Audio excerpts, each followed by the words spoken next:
Hey everybody, glad to have you back with us. In all of the videos we've produced so far, and there's been a few that involve us discussing what to do if something gets stuck in the cast, or what to do if the cast gets wet or something.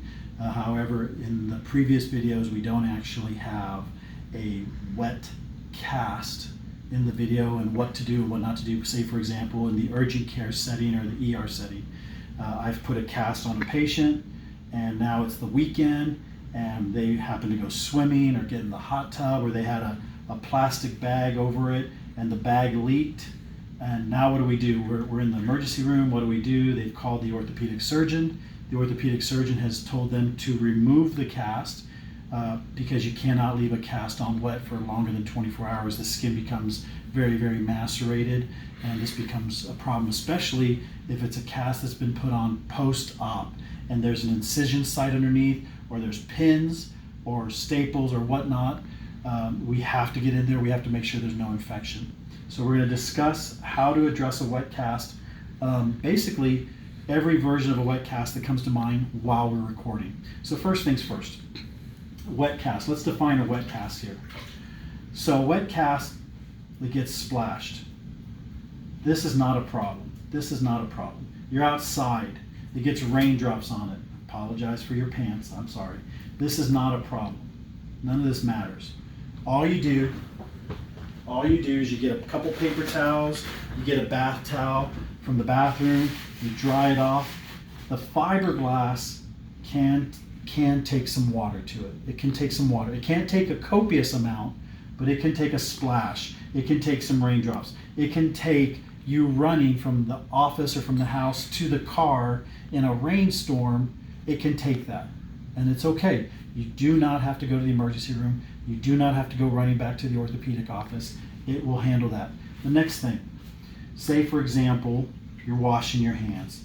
For whatever reason, you decide to get the edges damp.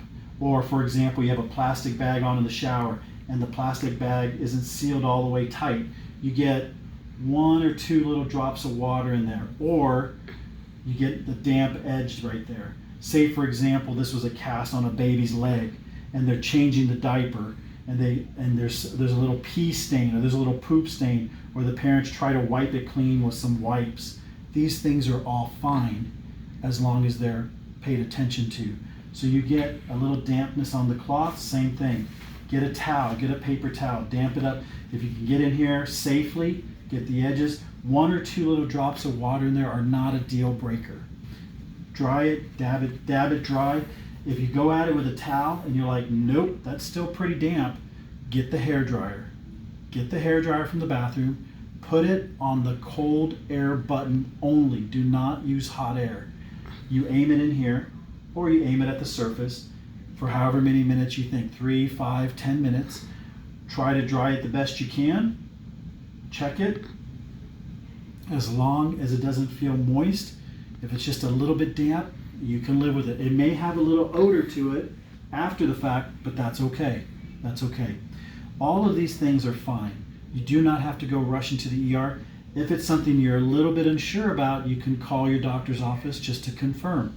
They will more than likely tell you the same thing. Now, that being said, if you, for example, are in the shower, and if you have a plastic bag on it and that bag totally fails, and you get something like that inside your cast, we have to change your cast every time. Anytime enough water goes in to where it can come out the other side, we have to change your cast. So there's a big difference between a couple of splashes and a couple raindrops versus a fair amount of water. This cast now has to come off for multiple reasons. So what we're going to do, we're going to pause in just a moment, and I'm going to show you some pros and cons about taking off this wet cast. So I was just about to clean up this table, all the wetness from pouring the water in the cast, and something came to mind that I thought I'd share with you guys. The dry cotton that's normally in the cast, this is important. This, if you look real close, this is exactly what the cotton does. This is part of the cotton. This is exactly what it does inside the cast. And this is important for you guys to know because it goes from being soft and fluffy and Stay right there, stay right there. And the cast saw can bounce off of this fluff as opposed to the cast saw hitting this. And once the cast saw hits this, your chances of making contact with the skin have increased drastically. Not only that, but the moisture, the actual water that's in the cast, will actually radiate more heat coming off the blade than dry cotton will.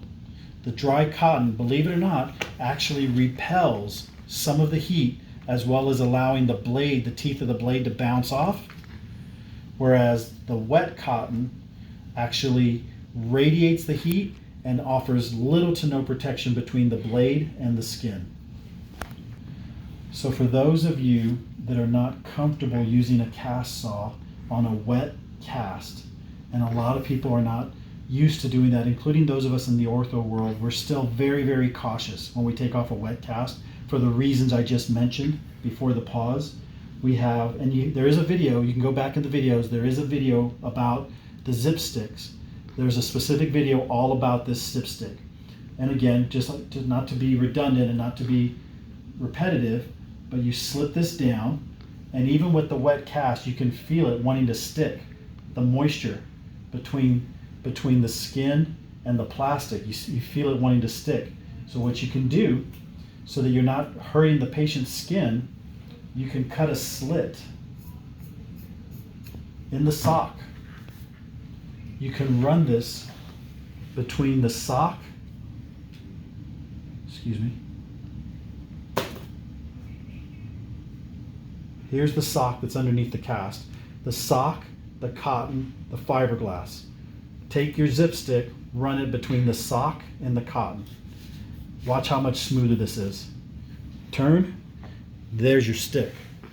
That is probably one of the #1 complaints I get from patients that go into the ERs and the urgent cares, that they tried to use the Zipstick and it hurt their skin, or they didn't use a Zipstick at all, and what ends up happening is they do damage to the skin. So now that this is in place, let's leave it there and let's do the cast saw. This is going to be noisy.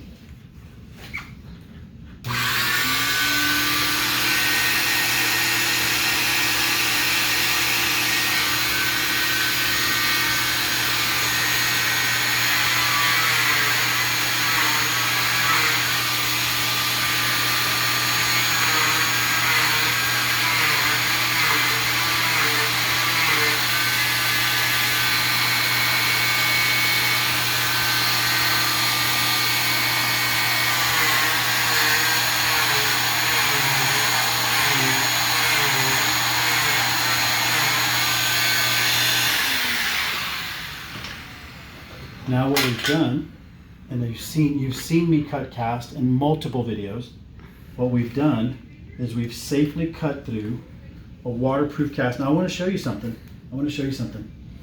If you look at where we cut, as you look up here, there's little to no cast saw dust. But as you go further down, there's way more cast saw dust. This is where the cast is still dry. Up here, you can literally see the difference from the wet cotton to the dry cotton where it's still fluffy. Up here where it's wet, it's more flattened out. We'll spread that apart, just like so. We've already made our split in our sock, so we don't have to worry about that. We take our bandage, safety scissors, whatever you want to call them, and we cut through the cotton. Leave the stick there if you feel comfortable leaving the stick there, or you can remove it. But I want to show you something. I want to show you this. Look. Look at this. Now, let's come back over here to the wet table.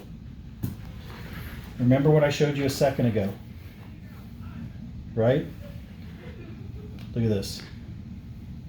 Wet cotton, has no fluff to it at all. Super wet, just exactly like the table paper. This is the stuff that will not protect the skin because it's already gotten soaked. So this is how you would remove a wet cast, and what types of wet cast are, or what levels of moisture are for the most part acceptable and the ones that are not. We would go on to proceed on to cut, and we would go ahead and remove the cast, just like so. And the rest you guys have seen numerous times. We remove it, and so on and so forth. You guys, I hope this helps for those of you that were asking to demo exactly how to cut a wet cast off, and look forward to seeing you in the next videos.